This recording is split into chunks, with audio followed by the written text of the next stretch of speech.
अस्सलाम वालेकुम नाज़रीन, आप देख रहे हैं सूरज टीवी एचडी। आपको खबर से अपडेट करते चलें। International Police Association Punjab region के वफद को शायर मशरिक हज़रत इल्लामा इकबाल के मज़ार पर हाज़िरी दी, फूल चढ़ाए और फातह ख्वानी की। शिरका ने मीडिया ब्रीफिंग के दौरान मरहूम को ज़बरदस्त खराज अक़ीदत पेश करते हुए उनकी काविशों और एहसानात का जिक्र किया।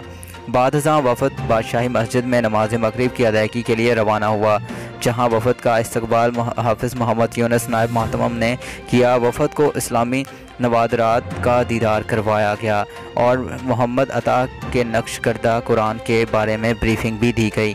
नमाज मगरिब की अदायगी के बाद राना लतीफ़ वाइस चेयरपर्सन की सेहत कामला के लिए इज्तिमाई दुआ करवाई गई। रवानगी से कबल हाफिज़ यूनुस को यादगारी शील्ड पेश की गई और वफद को तारीखी मस्जिद की तमीर के हवाले से भी मुख्तलिफ हक़ाइक़ बताए और मस्जिद की मुफस्सल सैर करवाने पर उनका शुक्रिया अदा किया गया। वफद ने शाम का खाना हवेली रेस्टोरेंट के रूफ टॉप पर खाया। ठंडी हवा, मौसीकी की मधुर धुनों, जगमगाती रोशनियों और दोस्तों की खुशगपियों ने इस शाम को एक यादगार शाम बनाया। इस प्रोग्राम को कामयाब और यादगार बनाने का सहारा जनाब आज़म मनीस, जनाब सरवर अवान, जनाब अदनान बुखारी और जनाब हसन रज़ा के सर रहा और वफद इनकी खिदमत हमेशा याद रखेगा।